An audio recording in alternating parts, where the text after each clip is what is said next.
मानवाचे ऐहिक जीवन महत्त्वाचे की पारलौकिक? भोगेश्वर्य प्रसक्तानां तया परुतचेतसां व्यवसायात्मिका बुद्धि समाधौ न विधीयते. मानवाचे ऐहिक जीवन महत्त्वाचे की पारलौकिक जीवन महत्त्वाचे, हा प्रश्न वर्षानुवर्षे विचारी मानवापुढे आहे. मानवी जीवन हे दोन प्रकारचे असते, एक बाह्य जीवन आणि एक आंतरिक जीवन. आंतरिक जीवन म्हणजेच पारमार्थिक जीवन. कोणी ऐहिक जीवनालाच अंतिम ध्येय मानतात आणि कोणी पारमार्थिक जीवन हाच जीवनाचा एकमेव हेतू मानतात, तर कोणी मात्र या दोघांचा समन्वय साधतात. ऐहिक जीवन आणि पारलौकिक जीवन दोन्हीही मानवाला आवश्यक आहेत, परंतु ऐहिक जीवन नीतीने जगावे म्हणजे तीच पारलौकिक जीवनाची तयारी होते. या तत्वाचं स्पष्टीकरण करण्यासाठी प्राचीन वाङ्मयामध्ये 3 गोष्टी दिल्या आहेत. त्यात या प्रश्नाची 2 टोके आणि त्यातूनच काढलेला मधला मार्ग यांची चांगली कल्पना येते. त्यात एक ययातीची कथा आहे.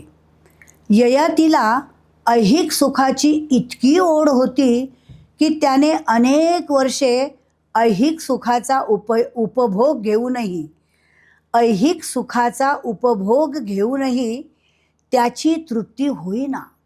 म्हणून एक तारुण्य संपल्यावर त्याने आपल्या मुलाचे तारुण्य मागितले आणि परत यथेच्छ भोग भोगले, तरीही तो तृप्त झाला नाही. मग त्याने निष्कर्ष काढला की ऐहिक जीवनाची तृप्ती केवळ उपभोग घेऊन होत नाही, तर ती उपभोगाने वाढतच जाते. तेव्हा भोगांच्या इच्छेवर आपल्या मनाने मर्यादा घातलीच पाहिजे, तरच जीवनात आपण आनंद घेऊ शकू. आता दुसरी कथा कठ उपनिषदातील आहे, नचिकेताची आहे. हा यमाकडे गेला आणि त्याने मृत्यूनंतर मानवी जीवनाचं काय होतं हा अध्यात्मज्ञानाचा प्रश्न विचारला. त्यावर यम म्हणाला, हे ज्ञान सोडून किंवा या ज्ञानाशिवाय तू काय वाटेल ते माग, मी तुला देतो. हजारो गायी, सुवर्ण, सुंदर स्त्रिया, दीर्घायुष्य इत्यादीपैकी वाटेल ते तू माग, तितके मी तुला देतो, पण अध्यात्मज्ञान मागू नकोस. नचिकेत म्हणाला, या सर्व वस्तू क्षणभंगूर आहेत, त्या घेऊन मी काय करू? मला ऐहिक ऐश्वर्य वैभव नको, मला अध्यात्मज्ञानच हवं आहे. तिसरी गोष्ट याज्ञवल्क्यांची. याज्ञवल्क्य म्हणजे भारतीय तत्ववेत्यांचा मुकुटमणी समजले जातात. एकदा जनक राजाने तत्ववेत्यांची एक सभा बोलावून आत्मज्ञानाच्या चर्चेची योजना केली.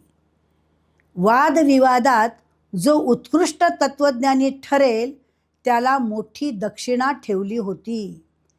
गायीच्या दोन्ही शिंगांना सोन्याची नाणी बांधलेली अशा 100 गायींचे दान श्रेष्ठ तत्वज्ञानीला देऊ केले होते. विद्वानांची सभा भरली. आत्मज्ञानाचा प्रश्न निघाल्यावर कोणीच काही बोलेना.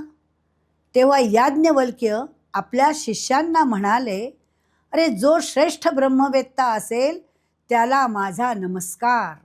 या सर्व गायी घेऊन आपल्या आश्रमाकडे चला. तेव्हा इतर विद्वानांनी त्यांना हटकले. याज्ञवल्क्या, चाललास कोठे? आधी वादविवाद करून तुझी श्रेष्ठता सिद्ध कर. तेव्हा याज्ञवल्क्य म्हणाले, विचारा प्रश्न, मी उत्तरे देतो. मग त्यांनी प्रत्येकाच्या अध्यात्मावरील प्रश्नांना समर्पक उत्तरे दिली आणि दक्षिणा घेऊन ते आश्रमात गेले. अध्यात्मज्ञान आणि ऐहिक वैभव यात विरोध नाही, हे त्यांनी या गोष्टीतून सिद्ध केले. पण पुढे काही वर्षांनी या सर्व ऐहिक वैभवाचा त्याग करून ब्रह्मज्ञान चिंतनाकरिता ते अरण्यात निघून गेले.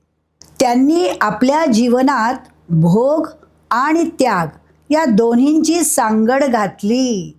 भोग सोडलेही नाहीत, पण त्यात फार आसक्तीही ठेवली नाही. यातून आपल्याला हेच शिकायचंय की सर्व गोष्टींचा उपभोग घ्या, पण त्यात संयम पाहिजे. आपल्याला मिळालेल्या द्रव्याचा उपभोग केवळ स्वतःच घेऊ नये. अशा व्यक्तीस सुख समाधान मिळत नाही. त्याग आणि भोग अशा दोन्ही वृत्तींचा जीवनात समावेश असावा, हेच भगवद्गीतेत सांगितलं आहे.